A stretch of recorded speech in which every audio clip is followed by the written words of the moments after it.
कुछ ऐसे भी शिक्षकों का स्थानांतरण हुआ कि पोस्टिंग कर दी गई और पोस्टिंग करने के बाद में अब उनको जुलाई में पोस्टिंग हुई, आज तक वेतन नहीं मिला। जब वेतन मांगने वाले लोग जा रहे हैं तो कहा जा रहा है कि आपकी जहां पोस्टिंग की गई है वहां पर रिक्ति ही नहीं है, बिना वैकेंसी की पोस्टिंग कर दी गई है और इसके लिए जिम्मेवार कौन है? जुलाई से शिक्षकों को वेतन नहीं मिला है। दूसरी ओर विभाग के अधिकारी यह कहते हैं कि पटना में होल्ड लगा हुआ है, ट्रांसफर नहीं हो सकता है। और ये देखिए, ये प्रशासनिक स्थानांतरण है। यह आप देखिए, ये एक दो नहीं है, ये प्रशासनिक स्थानांतरण है। ये प्रशासनिक आधार पर इतना स्थानांतरण किया जा रहा है, तो आखिर ये प्रशासनिक स्थानांतरण क्या होता है? ये प्रशासनिक स्थानांतरण का चादर ओढ़ करके ये पदाधिकारी लोग मलाई खा रहे हैं। ऐसे ये जांच का विषय है। मुझे लगता है कि हजारों शिक्षकों का इस प्रकार से पैसा लेकर के तबादला किया गया है।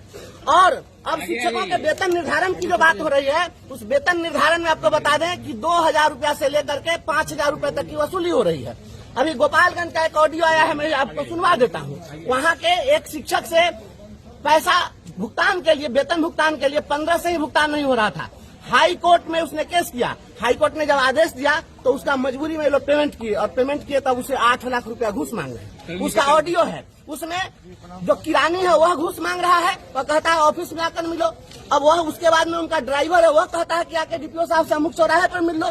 डीपीओ साहब कहते हैं कि क्या करना है, पैसा पहले निकालो तब बताते हैं। और वो सारा ऑडियो हम आपको दे रहे हैं। वैशाली में इसी प्रकार से भी हाल ही में 2000 रुपये वसूली का जो है ऑडियो हमने सार्वजनिक किया, तो वहाँ जो चेकर मेकर जो टीचर होता है उसको सस्पेंड कर दिया। जो डीपीओ पैसा वसूलवा रहा था वही उस टीचर को सस्पेंड कर दिया, क्योंकि बंद कमरे में उनको कहा जाता है पैसा वसूलो, उसका तो कोई साक्ष्य नहीं। और जब वो शिक्षक से पैसा वसूल रहा है मजबूरी में, तो उस शिक्षक को सस्पेंड किया जा रहा है। ये कौन सा खेल चल रहा है? कौन सी सुशासन की सरकार है? शिक्षक वेतन के लिए ललायित है और इन आउट के नाम पर और शिक्षकों का शोषण हो रहा है। शिक्षकों को वेतन नहीं मिल पा रहा है और आप कह रहे हैं कि ये एरियर के नाम पर भयंकर शोषण दोहन हो रहा है। बिहार के शिक्षक कामधेनु गाय बन गए हैं, जिसको जितना मन है दूह लो। यही सुशासन की सरकार चल रही है। सदन के अंदर में राज्यपाल के ही भाषण पर बोलने के लिए कल मौका नहीं दिया गया, नहीं तो हम कल भी बोलते। अब बोलने का मौका नहीं है, आज सदन तो समाप्त है, तो आखिर कहाँ जाएंगे बिहार के शिक्षक? ये सरकार को बताना चाहिए कि बिहार के शिक्षक स्थानांतरण की बात जो रहे हैं, स्थानांतरण में पैसे की उगाही हो रही है। वेतन निर्धारण के नाम पर पैसा वसूला जा रहा है,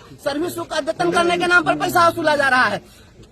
अजीब तमाशा बना करके इन्होंने रख दिया। अभी क्या हुआ था? अभी आप घुसा गए। मैं सदन में बोला हूँ, सदन में हमने इस बात को उठाया है कि कल जो है इस प्रकार से गोपालगंज से जो बात आई है, हमने उसको कहा कि आप देखिए किस प्रकार से पैसा मांगा जा रहा है, क्या कार्रवाई करेंगे? शिक्षा विभाग के जो अपर मुख्य सचिव है बी राजेंद्र साहब, उनको बताना चाहिए कि क्या कार्रवाई हो रही है। शिक्षक कमजोर है तो कदुआ पर सितुआ चोक, आप उसको आसानी से सस्पेंड कर दीजिएगा। और जो डीओ और डीपीओ आपका जो ये कलेक्शन एजेंट बन करके बैठा हुआ है, आप सोचिए इतना लाखों शिक्षक हैं, उनसे अगर 2-2 हजार रुपए की भी वसूली होती है तो कितनी बड़ी पैमाने पर वसूली हो रही है। ये जो प्रशासनिक स्थानांतरण, प्रशासनिक शब्द की आड़ में ये जिस तरीके से इन्होंने लूट मचाई है, इसकी गहन जांच हो, इसके लिए हम मांग करते हैं। और तुरंत गोपालगंज के डीपीओ को सस्पेंड किया जाए, उस पर FIR दर्ज किया जाए और वहाँ के डीपीओ के जो चालक हैं उसकी भी जांच हो, वहाँ के क्लर्क है उसकी जांच हो। हम पूरा ऑडियो दे रहे हैं। एक शिक्षक को धमकी दी गई है और डीओ से कंप्लेन कर रहा है कि डीओ साहब हमको गर्दन मरोड़ने की धमकी दिया है, गोली मारने की धमकी दिया है, और डीओ भी कोई कार्रवाई नहीं कर रहे हैं। तो आखिर शिक्षक कहाँ जाए?